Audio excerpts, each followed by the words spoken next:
What happens when a public controversy forces people to confront race, disability, harm, and misunderstanding all at once? And what gets lost when the conversation moves faster than care, context, or truth? Today we're talking with Jhónelle Bean about the BAFTA Tourette's controversy, public response, and what it means to advocate at the intersection of race and disability. Welcome back to Disability Deep Dive, where we explore disability through culture, media, policy, and lived experience.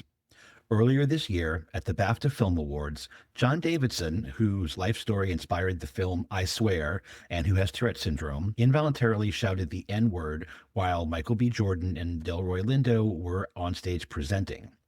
The moment quickly sparked backlash and public debate, including questions about Tourette syndrome, racism, media responsibility, and how harm gets handled in real time. Jhónelle is a disability advocate and ASL interpreter living with Tourette syndrome. And we wanted to have this conversation with someone who could bring care, lived experience, and real nuance to a moment that too often gets flattened online. Yep, let's get started. Before we jump in, I'm Keith, a white man with brown eyes, brown hair, a graying beard, and a gray shirt. I'm Jodi, a white female with dark blonde hair, blue eyes, and glasses, and I'm wearing a black and gray sweatshirt. Jhónelle, if you're comfortable, we'd love to invite you to visually describe yourself for our listeners as well. Sure. My name is Jhónelle. I'm a Black woman wearing a dark green shirt with glasses. Right. Excellent. Well, to start us off, could you introduce yourself to our listeners and share a little bit about who you are, the work you do, and how you came into disability advocacy? So my name is Jhónelle. I'm 31 years. I'm in Texas. I've been, I guess, working within the disability community for many years, from working at a camp for children and adults with disabilities, to working with deaf children in schools, to being a disability advocate for Disability Rights Texas. And through all of that, I feel like my Tourette advocacy naturally came out of that based on my own experience, creating videos and educating people online. Excellent. That's a good foundation for understanding where your advocacy skills come from. So you've spoken publicly about living with Tourette syndrome, and you've built an online presence around advocacy and education. What led you to start sharing your experience more openly, and what did you want people to better understand from the beginning? Yeah, I feel like for me, in terms of sharing my experience online, I definitely feel like it came from a space of realizing that there wasn't a lot of people that looks like me that were talking about having Tourette syndrome. It is still, I feel, a pretty misunderstood condition. A lot of people think that's quote unquote something only white people get, or only males have it, not females, different things like that. So, whenever I was experiencing symptoms of Tourette syndrome when I was younger, I would try to see, online what people were talking about regarding the condition, people's lived experiences, and there really was not, again, a lot of people that looked like me. And I guess the thought kind of popped up with, me thinking, if I now have the opportunity to talk about it and help somebody else, like who looks like me, who's trying to find, resources online or information, then I can be that person that I needed when I was younger. So I feel like that's some of what started it. And then also making friends with other Tourette syndrome advocates. And again, just seeing there's certain things that they would talk about that I realized my experience was different because I was a Black woman. So I was able to, I think those two things combined kind of give me enough motivation to be like, yeah, I think I'll talk about it. I'll share online. Yeah, it's a big deal. Once you start speaking publicly about your disability, you can see gaps in it, and you can also see the assumptions that people are making about disabilities.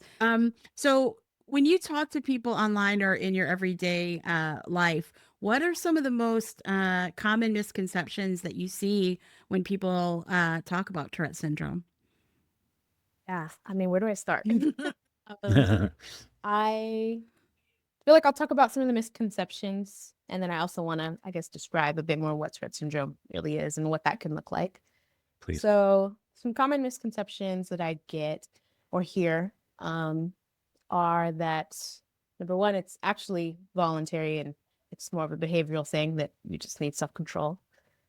There's a misconception that everybody with Tourette syndrome has coprolalia, which is the tic that causes you to say obscene words or socially inappropriate words, such as curse words, slurs, things like that. And if you don't do that, then you don't have Tourette syndrome. And that only kids have it. It's not really something adults have. I feel like those are, again, there's a lot. Those Yeah. are probably the top three that I've seen online, that I've heard in terms of things people just assume. And then again, like I mentioned earlier, that only males have it or only white people have it, and that's it. Tourette syndrome is a neurological condition. So it's not behavioral, it's something within your brain. We are part of one of the conditions that's under the neurodivergent umbrella because of that. It causes involuntary movements or sounds called tics, not with a K, TICS. That's how you differentiate it between the bug. So that could look like, and I'm sure if viewers are listening or watching, they've already seen or heard me tic. That can look like blinking, making different sounds like clearing your throat. That are more like simple tics, moving your head, snapping, really just any movement, honestly, or any sound. And then for tics that are a bit more complex, it might be for motor tics and movement tics, might be a bit more like, look a bit more intentional versus, me just kind of moving my head or my eyes, which sometimes people think that's intentional too. But it might look a bit more like if somebody maybe is like jumping up and down or like running. Some people have running tics, which can be super dangerous. And then for more complex vocal tics, it might be sentences, phrases. Again, things that seem more intentional. People assume, oh, they're saying that to me, they're talking to me. And then obviously there are a bit more complex tics in both of those categories where it comes to things like I was talking about coprolalia with obscene or inappropriate words. And then there's also copropraxia, super fancy word, but it's the same thing, but that's more inappropriate gestures. So that is what Tourette syndrome can look like.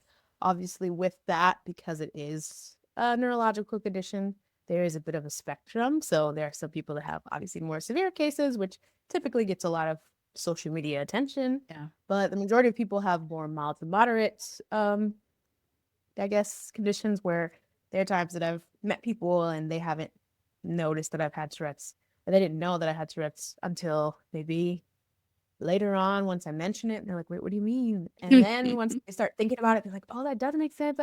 I was wondering why you were doing, whatever, fill in the blank. I was wondering why you're blinking your eyes. I was wondering why you were doing whatever. And then it makes sense to them. So that's a very brief scenario, or a brief synopsis of what Tourette syndrome is. Excellent. No, that's great, and that really gives a lot of context to the whole discussion about it. You also talked about some of the myths, and it's certainly one thing to deal with these myths in everyday life, and it could be another thing to watch them explode across the internet, right? Public misunderstanding moves so fast, especially when people are reacting before they understand things fully or get the full context. Right. Which I think is a great transition to talk a little bit about the BAFTA Awards. So a lot of people encountered this topic recently through the BAFTA Award controversy. So when you watched that unfold, what stood out to you most about how the public was responding, and what do you feel was missing from that conversation? Yeah, it's very interesting. So I guess give people an example of how I took it. Whenever talk about it online first ramped up, again, I'm friends with several Tourette advocates, so we have like a group chat.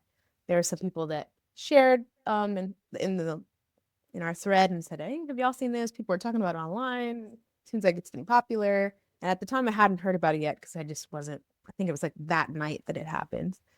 And at the same time, I had another video from like 3 years ago that was being shared online.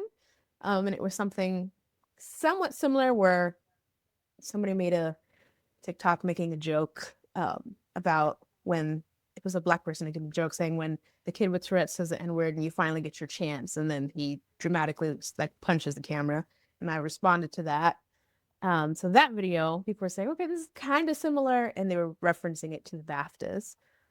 From then, once I opened my phone and looked at people's responses online, again, being someone who is both Black and has Tourette syndrome and is kind of in both communities, it was sad to see people's responses on both ends. It was sad to see people that were just assuming, oh, well, he did that on purpose. He doesn't have Tourette syndrome. Well, Tourette syndrome is not going to make you say the N-word. Well, how come he didn't say anything else? Well, how come all the things? And then on the other end, it was a lot of people saying like, oh, well, you know, he has Tourette, so you needed to, you're too sensitive. You know, Black people are always trying to police who could say what. This man literally has a disability, like give it a break, give it a rest. And I'm like, okay, well, I can see again on both ends of, and you know, again, I'm literally in both. I can see it from both spaces. Yeah. I can imagine what it is like going to an event, like if I was John Davidson, going to an event, because that is my life, where I'm like, okay, there's gonna be a lot of people, there might be cameras, or there might be, you know, recording, it might be on social media. I'm already going through a mental checklist of things like, okay, well, like I wonder if I'll be like near the front, I wonder if I'll be like on camera. I hope that we're not like super close together if I'm ticking. I don't want to bother people. Like, this is the mental checklist that I deal with all the time. So I can imagine that. And then also being told, oh, don't worry, this is edited. Like, you're good, we got you. And then them choosing not to edit that out. Yeah. But then also as a Black person, I can also sit there and go through that checklist of like, okay, this is an event. I don't really know what the situation's going to look like. How many other Black people are there going to be? If I'm my true authentic self, is it going to be seen as too much? Like, I can literally see on both ends because I go through both of these checklists all the time. And that also was a reason that I thought, okay, maybe I should make a video specifically about this incident and this situation, because there is a lot of nuance to it. And people are either only hearing from Black people who are upset or white people with Tourette syndrome who are upset. And people forget that there is intersectionality. So there are people of color with Tourette syndrome. We exist. There are Black people with Tourette syndrome. We exist. So that is why I made that video. Yeah, I think you know, to add to it, it feels like the person most at fault is whoever was the one responsible for editing the live broadcast. You know, Yes. and why is that individual choosing apparently what to edit and what not to edit? What does that say, and what does that, you know, Correct. everyone seems to be ignoring that aspect of it. Not everyone, because I know you didn't. You specifically Yeah, mentioned I that in your highlighted video. that. Yeah, yeah. But a lot of people have seemed to have missed that point, not realizing that many other things were said because the individual has Tourette and can't help it, uh, but they were just editing along the way. Why would someone choose to leave that in? And that's where I think everyone just kind of goes, what is happening here? Right. And I feel like some of those details about how much of his other tics were edited out, when that happened, Right. who was in control, who told them, hey, don't leave that in, and they left it in. Like, all those details didn't come till days later, maybe almost a week later. And obviously with people's initial reaction, it's just with the limited knowledge and information that they know and, Yeah. and that they have. And again, I feel like just in general with the internet, they don't always hold a lot of space for nuance. They don't always hold a lot of space for Yeah. understanding. It's pretty much extreme one side, extreme the other. So that's also, I guess, a typical challenge that deal with, I guess, with posting on social media, discussing things, anything that takes nuance or understanding of both sides to say, hey, like, yes, this person does have Tourette syndrome. Just because he said that with two Black people on stage does not mean it's intentional. There are certain things that do trigger tics. It's both more simple tics and then also more complex tics, specifically with coprolalia. You have triggers. Your brain says, what is the most inappropriate thing to say? Right. Something that you should not say, something that is very against who you are, and that's what you say. But then also on the other side, like, yes, it is fine for Black people to be upset because, again, we're constantly policed on how we should feel about any incident involving us in the media. And then again, once we learn they left that in intentionally, but took out other tics of his, took out other coprolalia tics of him with, other slurs that he said, but left that one in. There is a need for people to be upset and want change from that. Like, you can't just sit there and say, oh, he was just really, so you just need to get over it. Because again, there are other people that did have control and weren't in control to edit that out, just like they edited out other slurs, just like they edited out other tics, but they purposely left that in. Yeah. Like, there is a need for that as well. So Absolutely. I think that moment exposed, that there was more than one kind of harm that was happening in that moment. And, your TikTok that you did about it, you spoke about the need to hold complexity in that moment. So, as a Black woman living with Tourette syndrome, what did that controversy reveal about the way, excuse me, about the way race and disability get talked about together or even, ignored together? I definitely do think it gets ignored more so, or maybe not fully ignored, but people just don't even think about it as an option. Whether that's just because I feel like there's multiple factors to it. I feel like a lot of times, any conditions, mental health situations, anything like that within communities, I would say the Black community because I can speak on that, but I also have other, friends in other communities that have shared similar experiences. When things like that pop up within their community, it's not necessarily something that's always talked about or always accepted. Like, oh no, you're fine. You don't have anxiety. Like, you just need to relax. I know for me, it took me 18 years before I finally got an official diagnosis when I first had symptoms because it was seen as, oh, like, no, you're fine. Like, you're just moving around like you're hyper. Just calm down, sit down. So I think because of that, not a lot of people do speak up about it and talk about it because it's not something that you're told to accept or something that is seen as a neutral or positive experience to have a disability. And then because of that complexity, other people who are not part of that community just assume, oh, this is not something people deal with. Right. And then because of that, when it comes back to your own community, when somebody does have something or does have a disability, they say, oh no, we didn't get that. That's white people stuff. Yeah. Unfortunately, that is like the cycle that I've seen. Yeah. And because of that, I think the discussion about intersectionality with race and disability, or race, disability, and my gender, like all of that combined doesn't always get taken into consideration. So I won't necessarily say it's purposefully ignored. Sometimes it is, but I feel like sometimes it's just not even taken into consideration. Even people that are within the Tourette syndrome community, I've had, talks with about things. And yes, there is a similar struggle we share with the condition, sometimes with the way the public reacts. But my experience, obviously everybody's experience is different, right? But my experience has an added layer that sometimes, like when I've shared things that they've even said, like, oh, I didn't even think about that. For example, typically, again, when we're out in public, there's the mental checklist we're doing with our tics. And tics, again, it's a bit of a spectrum. And because of that, it also means you have some good days, some bad days, some good moments, some bad moments, just like any other chronic condition. And so I know if I'm out at a restaurant and I'm ticking a lot, or out in movie theaters and I'm ticking a lot, that's going to cause me more anxiety, which is a trigger for more tics. Fun fact. And that's something I feel like everybody with Tourette syndrome experiences. And like, oh, I completely get it. Completely get it. Being anxious around a lot of people, being anxious in situations where you're supposed to be still, where you're supposed to be quiet, and you cannot control it.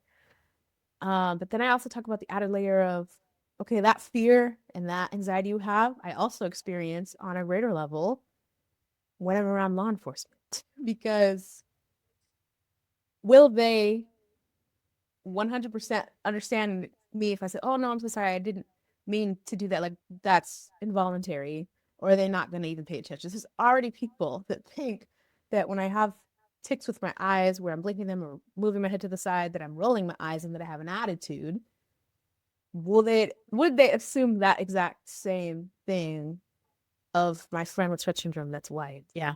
So like that's another added layer to the situation.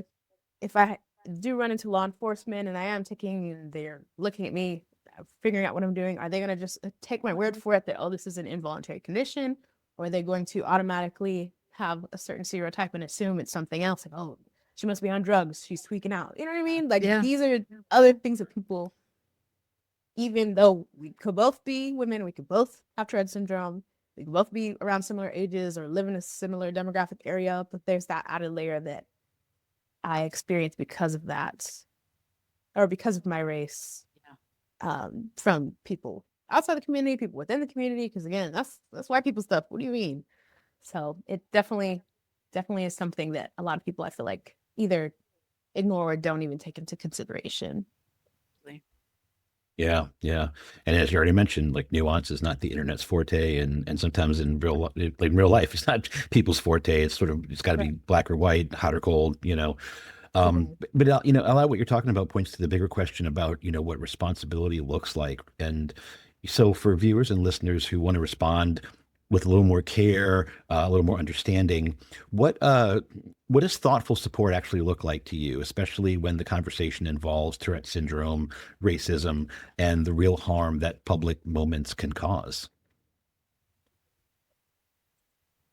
Sorry.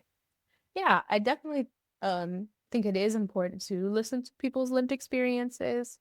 I know there was just even in general a bit of a increase in tics around COVID and a little bit after that. And a lot of people are like, oh, it's just because everybody's watching it. It's popular right now on the internet, so now everybody randomly has it. Versus people already having that condition and it, I guess, in a way, lying dormant, and then the stress of COVID and routine changes bringing that out.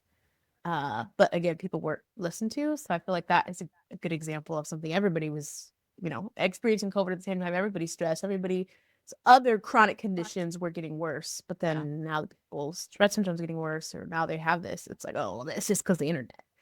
I think that is another great example of an area where people could have been believed, like with their lived experiences. And then there was also people that, because there's other conditions where you can have tics, not just Tourette syndrome. So there's other tic disorders and other conditions that people are like, oh, well, you're just trying to be like Tourette's. There's so many things that I see sometimes online. It is very frustrating. And, you know, even in the fight for advocacy and education, sometimes I feel like you get one step forward and then you see several comments like that and you feel like you're not making any progress. But yeah, I would definitely say to listen to people's lived experiences, especially people that have some sort of intersectionality, right? Some other type of identity that complicates things, or, you know, has other factors that play into their disability, or has other factors that play into their race, or play into their gender or sexual orientation, whatever that, you know, intersectionality looks like. And again, even if you don't understand it, because there still are some people that are like, no, that seems really intentional. Like, I really think they did that on purpose. And just not understanding that, I don't necessarily know, because I can't change people's minds. You know, like, you're not in my body to know what it feels like when I have a tic. And I can try to explain it to you the best I can, but there's not one example that is absolutely perfect to compare what that feels like. There's people have tried. It's like a kind of like this, but not exactly. It's kind of like if you have to sneeze where you feel it before it's coming, but not exactly. Kind of like when you hold in a cough and you could control it a little bit, but then as soon as the cough comes out, you're coughing everywhere, but not really. Kind of like there's so many different examples, but nothing fits it exactly. So I understand people are not going to fully understand what it feels like.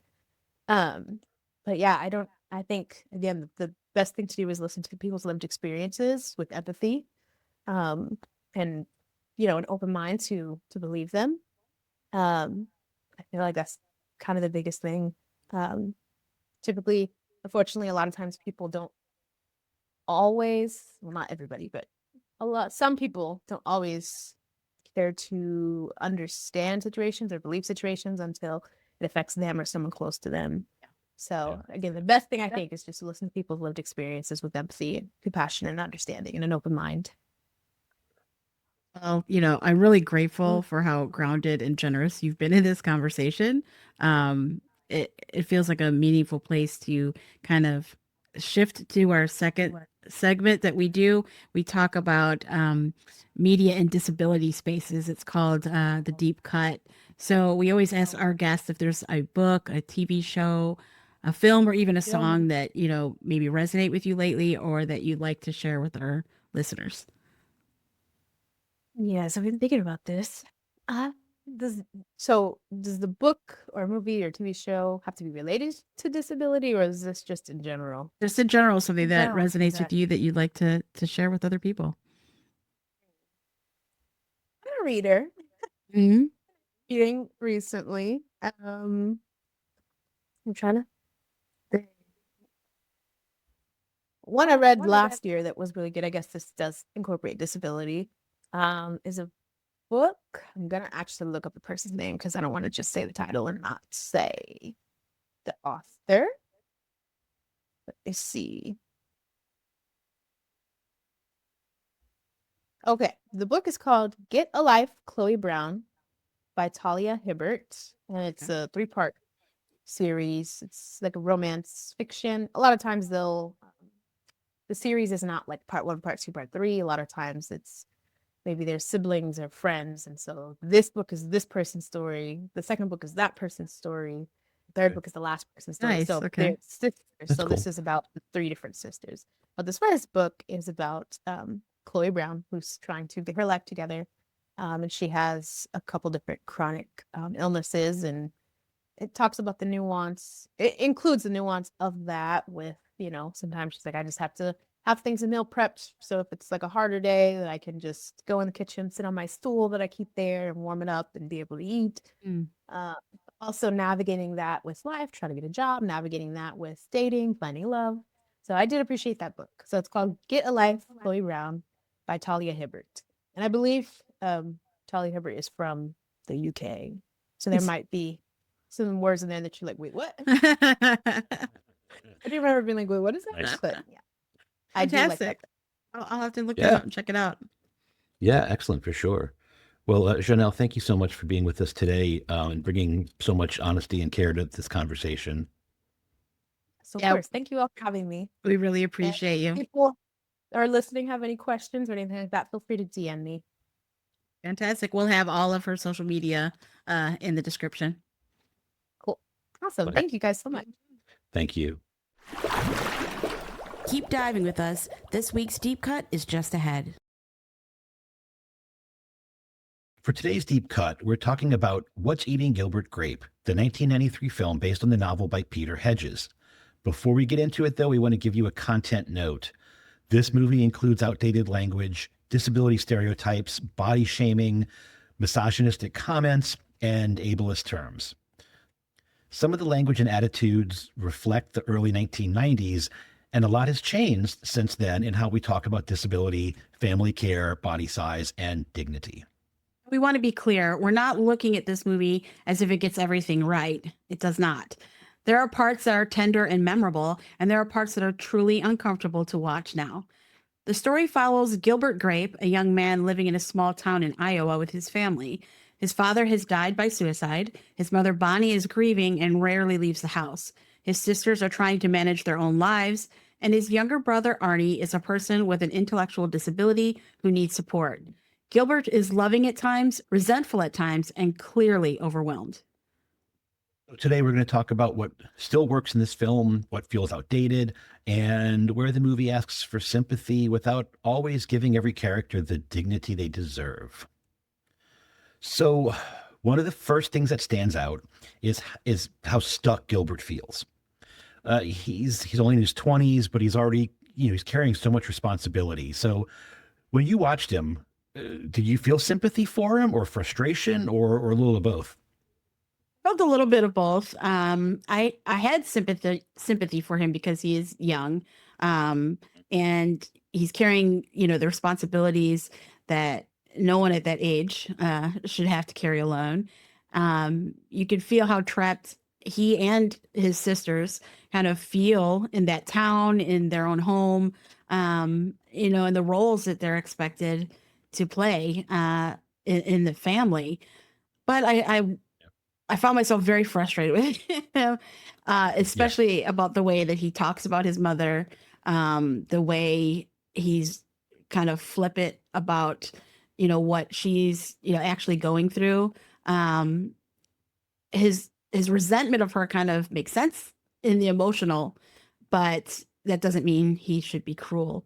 So I had a really hard time um, kind of wrapping my brain around him doing some of the things and making some of the choices he made. But I also felt he's a very layered character, but Yeah. he didn't come that way in the film.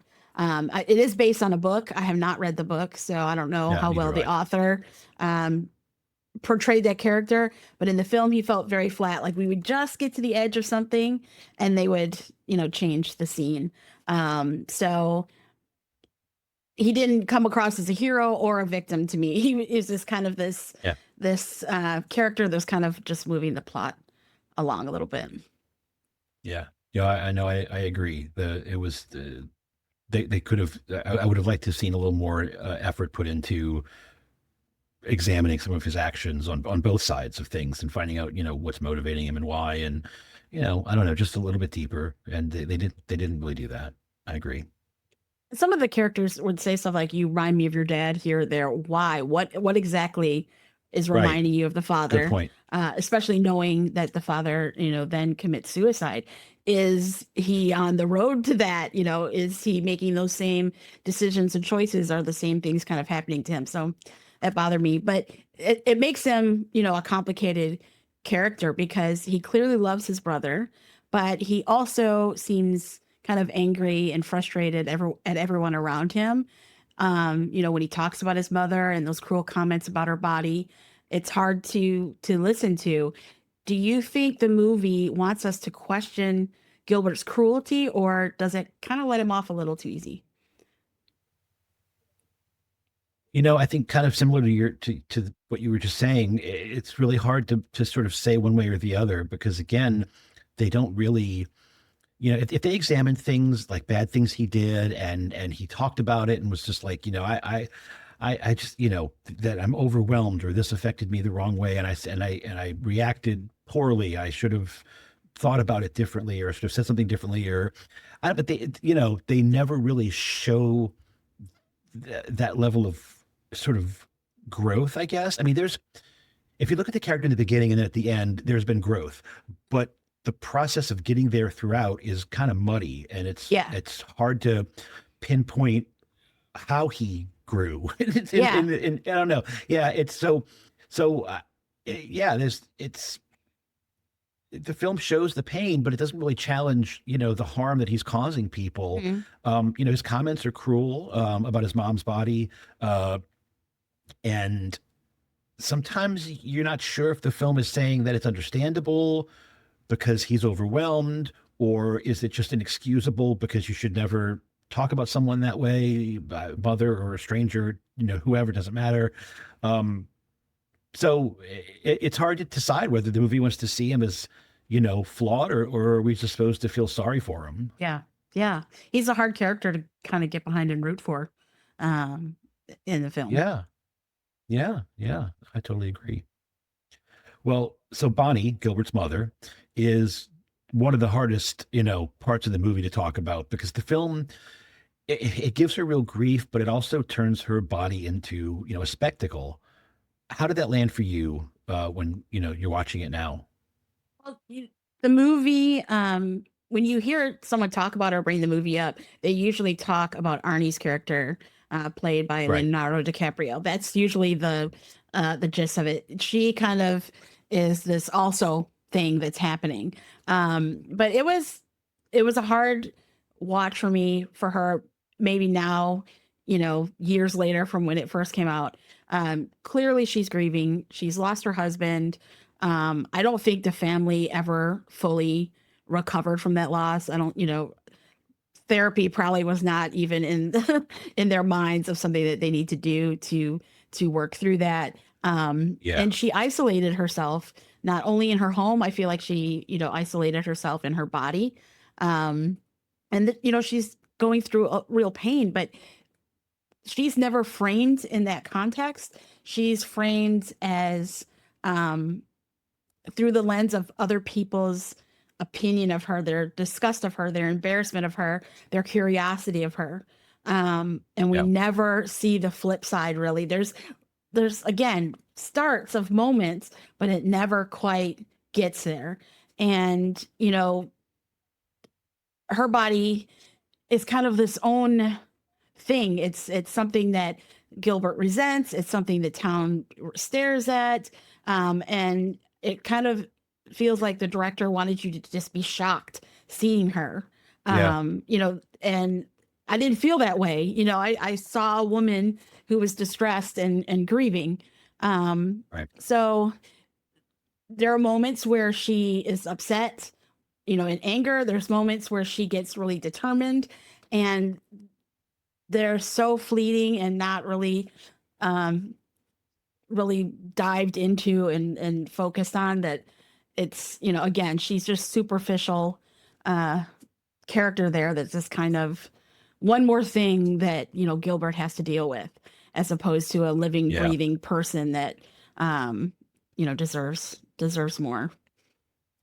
Well, and the only real mention of her past, is that, oh, she was so pretty and she was so, vibrant or whatever.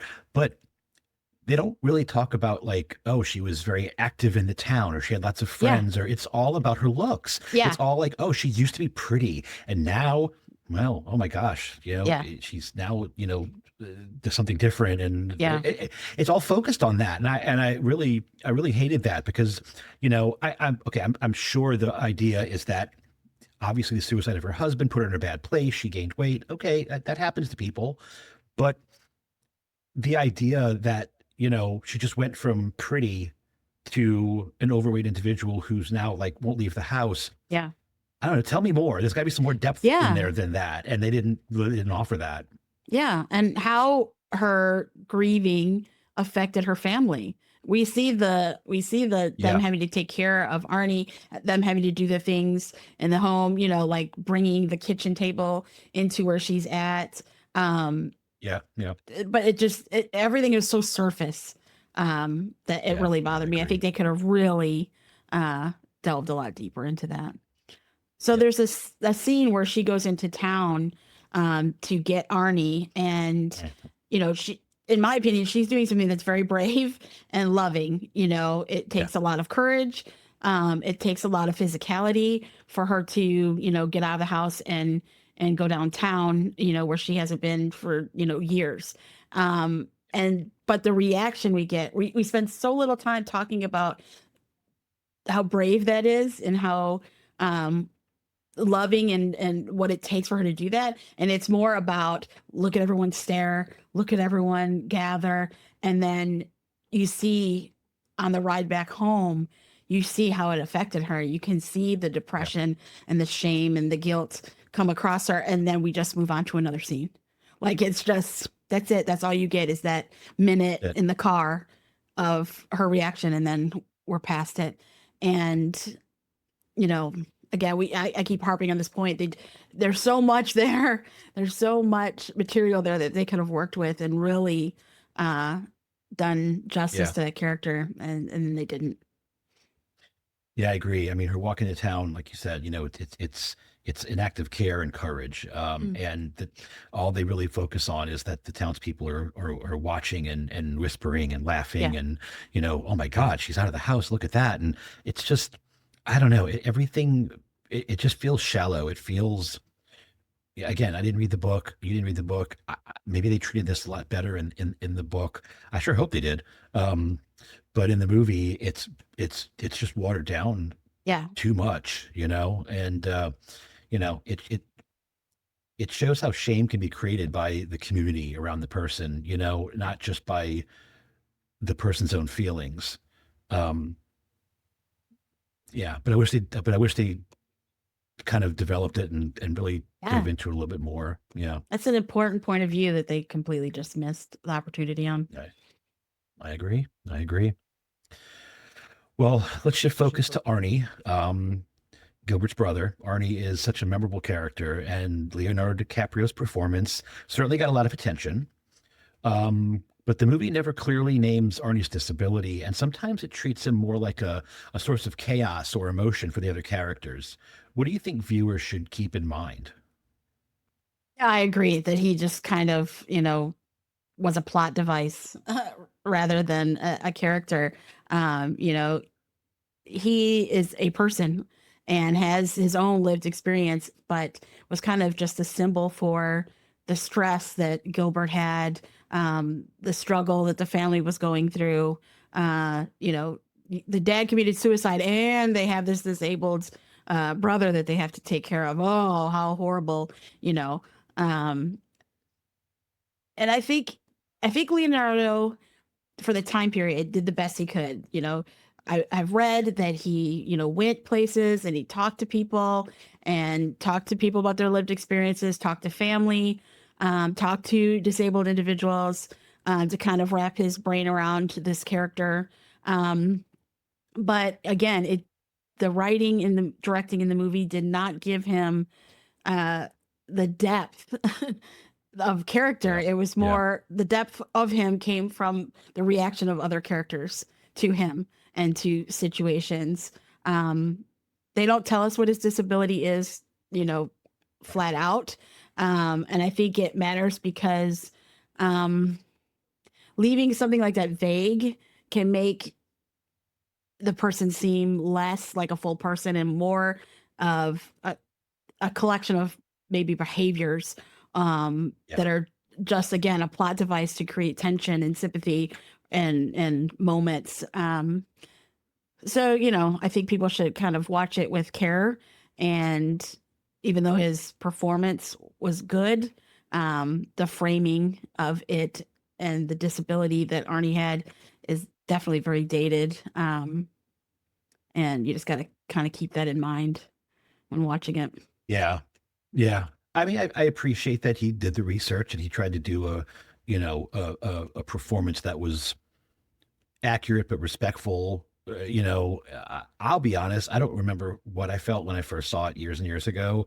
I really don't remember anything specific about, how I felt when it first, but when I saw it again, a few days ago or so, I, I I immediately I just felt this awful cringy feeling inside, because again, it's an able-bodied person portraying an individual with a disability, and whether he meant it or not, it at first it felt a little over the top and almost farcical in a way, and I don't know, it just I don't know, it just reminds me why we don't really see this anymore. Like this Yeah. is not, thankfully something that you see in movies anymore, that representation, because I don't think I don't think you can successfully do it, Yeah. and there's an emotional power to the performance, but I think the framing, the writing, the the acting, I don't know, there's you can still question it and try to understand it, and I don't know that I fully did. Yeah. Well, you know, where do you think there's moments that they may have got something right about Arnie, or where maybe did they completely fall short for his character? Are there any moments that stand out for you? I mean, yeah, there's a couple things. I mean, first of all, he is happy. He's kind of funny at times, and he certainly loves his family. You can tell he loves Gilbert. And so I think those things made him feel, very human and were sweet and make you smile. I would also say that there's a scene where Gilbert thinks he'll get himself out of the tub, and he's helping to give him a bath, and he gets out of the tub and will dry off, and then it turns out he literally was in the water, now freezing cold water, like all night long I because he didn't take the steps, and that was one of the very very few moments where I felt bad. I really Yeah. felt like the portrayal was emotional and sensitive, and oh my God, this happened, and Hmm. it felt real because it didn't feel over the top. It Yeah. felt nuanced, and so that was to me an exception, actually, for the character. Uh, but I felt a lot there too. I'll say. Um, But again, uh, it still overall feels like it centers on other people's, burdens with him than it Yeah. does his own experience. I think the girl that they met that was passing through, um, I think she had the best reactions to Arnie. He was just a Me boy she too. met. He had said something Mhm. that Gilbert said, "Oh, that's rude. Like you can't come to my party or you're not invited to my party." And Gilbert was like, "Arnie, don't say that. That's rude." And she was all like, "He's being honest." I Yeah. liked her reaction more than anybody, Yes. his whole family that's lived with him his whole life. I just felt like she was just, more in tune with Arnie than anyone else. So I really liked her Yeah. portrayal in it. I agree 100%. Yeah, she was the most, in some ways, I think she was the most down to earth, real character Yeah, in the movie. absolutely.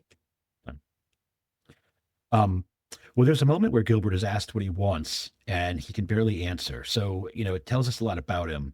Why do you think that question is so hard for him? What he wants? I think because this is where we tentatively get, dig into Gilbert just a little bit. He's Sure. he's responding to everyone else's needs. He takes care of Arnie.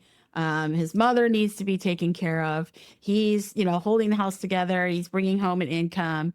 And thinking about himself is probably way, way, way down on the list of things. He's, feels stuck where he's at and, no future or relief in sight. But I think that kind of shows really how young he is. He's acting like someone who's older, but he, emotionally and mentally, he's not, older. He's just now becoming an adult. He's in his early 20s.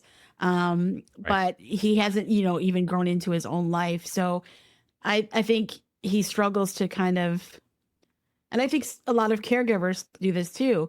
You almost feel selfish for wanting something else or wanting a break Oh, or sure. wanting anything beyond what's happening in your life.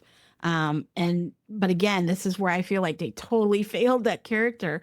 We had moments to really dig in and really press that question on him and cause to this growth by him thinking about this. And I think he does in the movie, but we really don't follow that in the plot. So I wish they had stayed on that a little bit longer because I think it could have revealed such a depth to his character. Yeah, I agree. I mean, it could have really helped expose some of the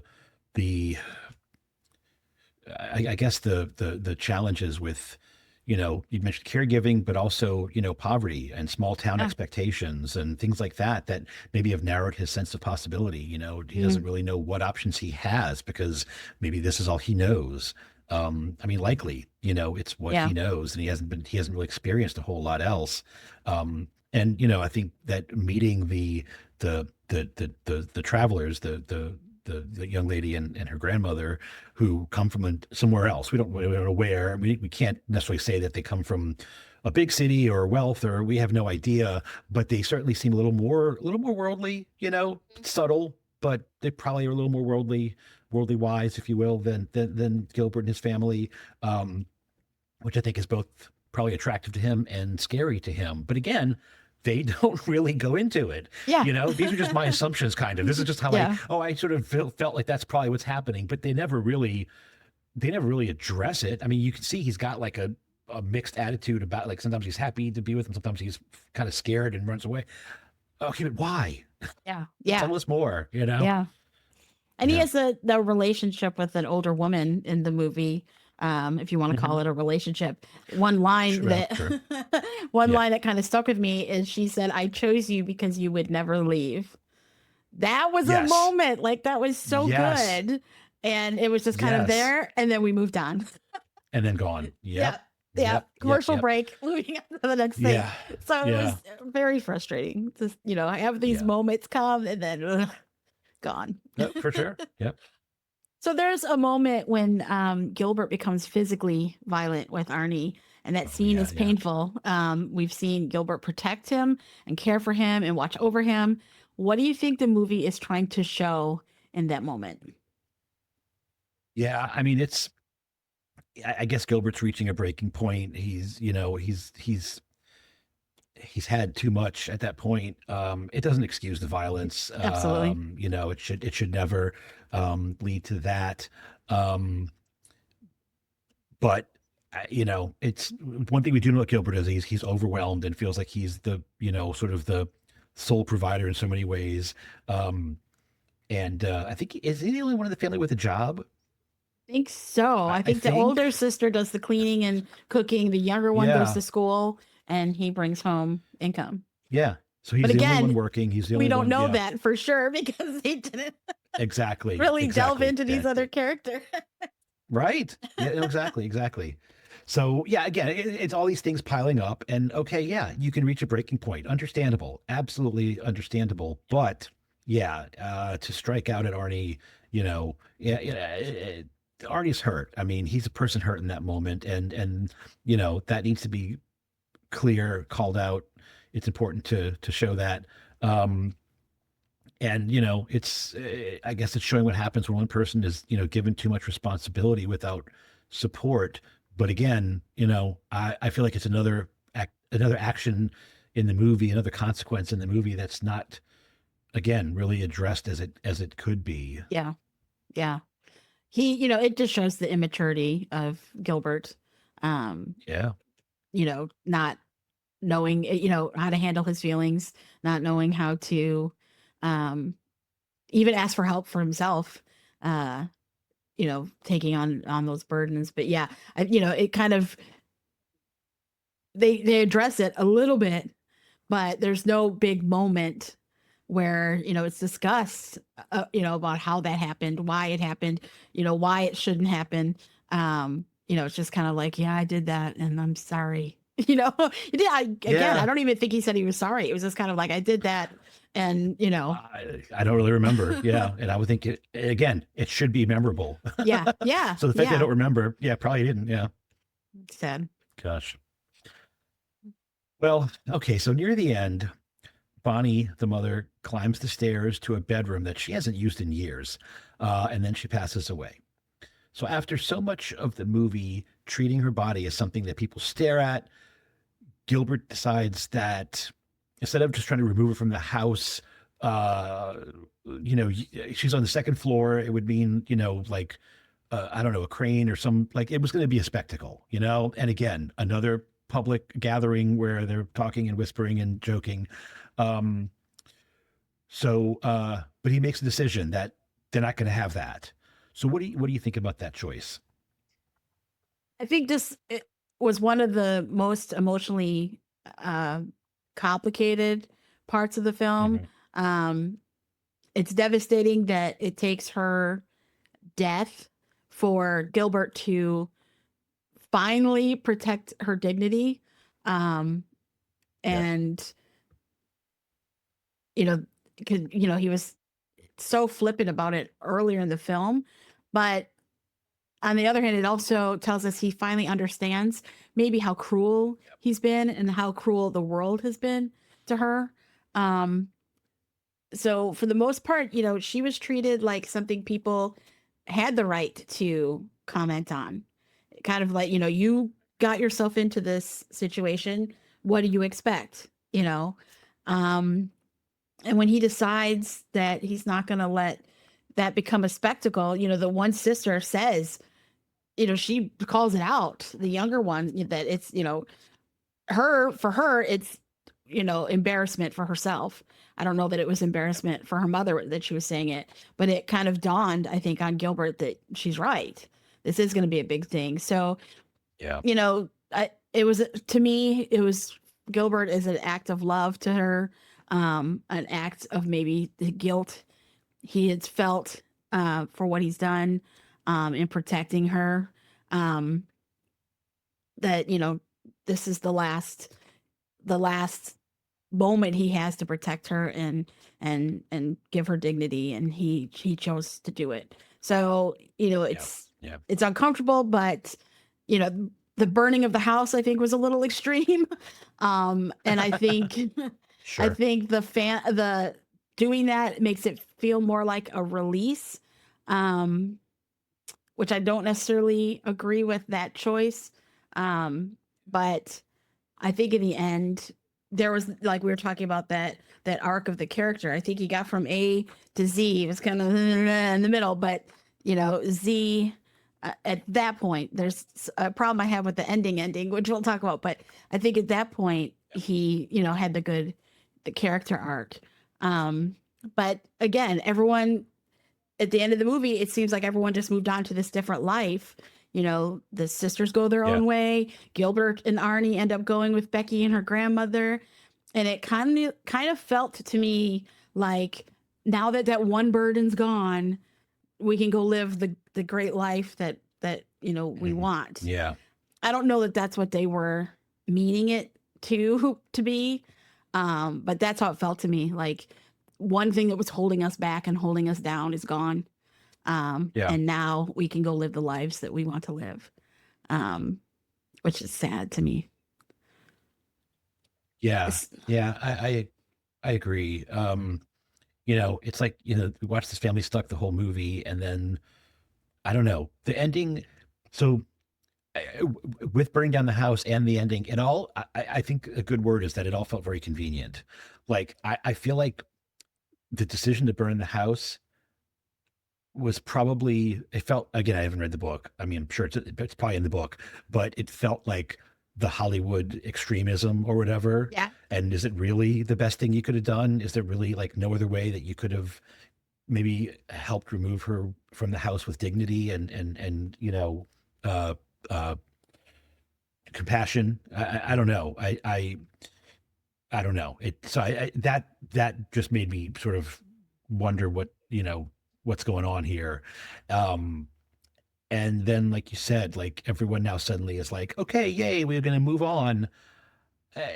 Really? Yeah. Like, again, it's very convenient. And it's just like, okay, the trap is gone because the house and the mom are gone. Yeah. Yeah. Again, it oversimplifies things. It makes the mom seem like less of a person again and more just a burden. And I don't know. I didn't really like it. Again, it just felt convenient. Like, here's how we wrap it up. Yeah. They pulled all the furniture out of the house into the yard. Didn't anyone kind of go, wait a minute, what is going on? I was thinking, you can't claim it was an accident when all the furniture out in front of the house. No insurance for you. But the other part is, what did they do for a year? Because they show Becky and the grandmother coming. So it's been a year because it's an annual thing. So where have they been for a year? What have they been doing? And that was kind of not told. So it's just, I don't know. It just wrapped up weird. But, I came into this deep dive thinking I was going to really be talking about Arnie the whole time, because that's what we know about Gilbert Grape. But I came away with, yes, Arnie was there. They didn't really, he was just kind of a plot device to me. Maybe, being a middle-aged woman, this mother's story was just so much more intriguing to me, and felt like it was more the root of the story than his brother Arnie was. So I agree 100%. I mean, I felt the same way. I mean, so yeah, it's definitely not just you. I was kind of feeling the same way. I did not. So it wasn't the original reason why I felt like we were watching and going to comment on the movie, and it totally changed, Yeah. So I don't know. It's interesting. It was an interesting ending in the sense that, not interesting in a fun way, interesting in a, like, the movie's over. I'm just kind of like, what have we learned? What has happened? Is there a point? I never really felt that there was, unfortunately. So yeah, it's a shame. Well, it is. Well, What's Eating Gilbert Grape it's one of those movies that people remember as emotional and moving, and it's true, it is. But watching it now brings up a lot of questions about disability, body shame, family responsibility, and whose pain does the story, actually take seriously. Yeah. There are moments of real tenderness in the film, especially in the relationship between Gilbert and Arnie, but there are also choices that feel dated and harmful now. And that's why it's worth revisiting, not to dismiss it completely and not to praise it without question, but to look at it honestly. Yeah, because media can move us and still get things wrong. This movie gives us a chance to talk about how much has changed, what still needs to change, and why dignity matters in every part of a story, not only at the end. That's our conversation with Jhónelle Bean. Today we talked about Tourette syndrome, what people often misunderstand about it, and why education still matters so much. Today's Deep Cut, our conversation about What's Eating Gilbert Grape, gave us a great chance to look at how disability, caregiving, grief, body shame, and family responsibility were represented in the early 90s and how those choices land now. Thanks for listening to Disability Deep Dive. You can find our episodes wherever you get your podcasts, and you can watch us on YouTube. We'll be back soon with another conversation that keeps disability at the center of the story. Disability Deep Dive is a podcast that is brought to you by Disability Rights Florida, where real conversations about life, culture, and ideas meet the lived disability experience. Follow us on YouTube, Spotify, and wherever you get your podcasts. You can also find us at disabilityrightsflorida.org/podcast.